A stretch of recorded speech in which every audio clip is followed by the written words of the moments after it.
안녕하세요. 책마왕입니다. 필사즉생 필생즉사. 죽고자 하는 자는 살고 살고자 하는 자는 죽는다는 뜻입니다. 좌우명으로 삼진 않지만 저는 이 말을 좋아합니다. 이 말이 품은 역설 때문입니다. 죽음을 각오할 때 생명이 있고 생명 유지를 목적으로 할 때 죽음이 있다는 역설. 모든 상황과 사람에게 적용되지는 않습니다. 하지만 이 신비한 역설을 실행할 때 말 그대로 이루어지는 경험을 한 번이라도 해보셨을 것입니다. 근접성. 오늘의 키워드입니다. 참종과의 근접성은 이전 키워드인 현기증과 밀접한 관계에 있습니다.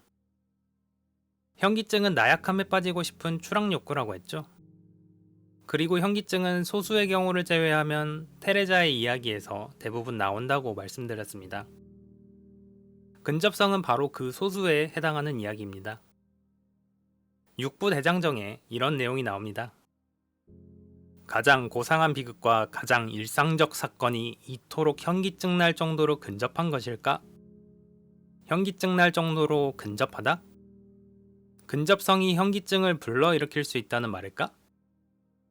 그렇고 말고 북극이 남극에 거의 닿을 정도로 근접하다면 지구는 사라질 것이고 인간은 현기증 나는 진공 속에 놓여 추락의 유혹에 빠질 것이다.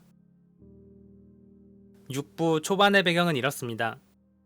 스탈린의 아들 야코프는 권력과의 연관성 때문에 신처럼 여겨지기도 했습니다. 하지만 수용소에서 똥 하나로 인해 같이 수용된 영국인은 물론 수용소 소장에게서도 모욕을 당했죠. 그러다가 고압 철조망에 다가가서 죽음을 택합니다. 여기에서 쿤데라 씨는 소수만 가지는 고상함 중 하나인 권력, 그 이미지를 지닌 야코프가 똥이라는 일상적인 소재와 근접했던 점에서 현기증이 난다고 말합니다. 줄이자면 근접성이 현기증의 원인 중 하나라는 말입니다. 현기증은 추락 욕구라고 했습니다. 이걸 앞의 말에 대입하자면 근접성이 추락 욕구의 원인이 된다, 추락 욕구를 불러온다 라고 바꿀 수 있습니다. 그렇다면 근접성은 무엇이고 어떻게 추락 욕구의 원인이 되는 걸까요? 여기서 말하는 근접성은 두 대상의 관계를 말합니다. 이 두 가지는 우리가 양극단이라고 여기는 것들, 상충되어서 하나가 다른 하나와 맞붙을 수 없을 것 같은 것들을 말합니다.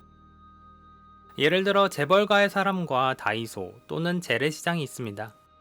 사람들에게는 경제력만큼 이용하는 공간도 다를 거라는 인식이 있습니다. 또한 작가가 예시로 든 행운과 불운이 있습니다. 실생활에서 행운인 동시에 불운인 것을 찾기는 매우 어렵습니다. 많은 분들이 복권에 당첨되거나 청약에 당첨되기를 바라는데요. 당첨이 되었을 때 불운이라고 여기는 건 보편적이지 않죠. 행운과 불운 사이의 거리를 좁히는 건 불가능에 가깝습니다. 양극단의 것에 대해 우리는 하나의 부정이 다른 하나의 긍정이라는 식으로 보곤 합니다. 저주는 특권의 반대, 특권은 저주의 반대로 생각하죠. 저주를 특권이라고 받아들이는 사람이 없듯이 특권을 저주로 받아들이는 사람은 거의 없을 듯합니다. 사람들은 이렇듯 극단의 것들은 생각을 뛰어넘는 차이가 나서 공존하거나 양립할 수 없다고 봅니다. 그런데 이미 독서를 하시면서 근접성에 대해 아실 텐데요. 이렇게 마주칠 일이 없어 보이는 두 가지의 차이가 그리 크지 않을 뿐더러 마주 접하는 것이 근접성입니다. 절대 일어날 것 같아 보이지 않지만 우리는 살면서 이를 경험하곤 합니다. 앞서 예시로 든 행운과 불운은 세옹지마라는 사자성어로 근접성이 전해져 왔습니다. 다리를 다친 주인공에 대해 사람들은 불행하다고 수군거립니다. 그렇지만 이를 통해 군대에 징집이 되지 않고 노모를 모시고 살 수 있었죠.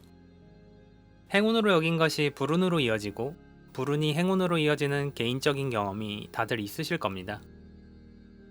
근접성은 사람에 대해서도 마찬가지입니다. 우리는 각 사람에 대해 인상을 형성하죠. 이 사람에 대해서는 부정적인 인상이, 저 사람에 대해서는 긍정적인 인상이 인식 속에 생깁니다. 그런데 부정적인 인상을 지닌 사람에게 호감 가는 면을 볼 때가 있습니다. 긍정적인 인상을 지닌 사람에게서 비호감을 느끼기도 하지요. 긍정적 인상이 확고하게 박혔을 때의 반전, 그 근접성은 우리로 위선과 같은 단어를 떠올리게 하면서 감정적 요동을 일으킵니다. 자기 자신으로 범위를 좁혀도 동일합니다. 많은 사람들이 자기 인생에서 무거움을 부여합니다. 추구하는 가치, 호불호, 습관, 찬반 의견 등 자아를 가지고 있는 누구나 그 삶과 존재에 무게를 부여하죠. 파르메니데스의 태도처럼요. 그런데 뿌리 깊게 박힌 무거움에서 가벼움을 볼 때가 있습니다.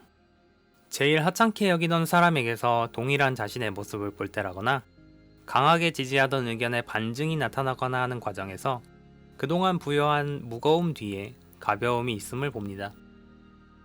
이때 이 삶과 존재의 가벼움은 무의미한 것이 되고 이 가벼움은 견디기 힘들다고 느끼게 됩니다. 심리학적으로는 이 과정에서 인지 부조화가 있을 테고요. 참종가적으로는 현기증이 일어납니다. 가벼움에 침식이 되고 싶어하는 마음 말이죠. 소설 속에서 이와 관련된 대표적인 인물은 사비나지만 넘어가겠습니다.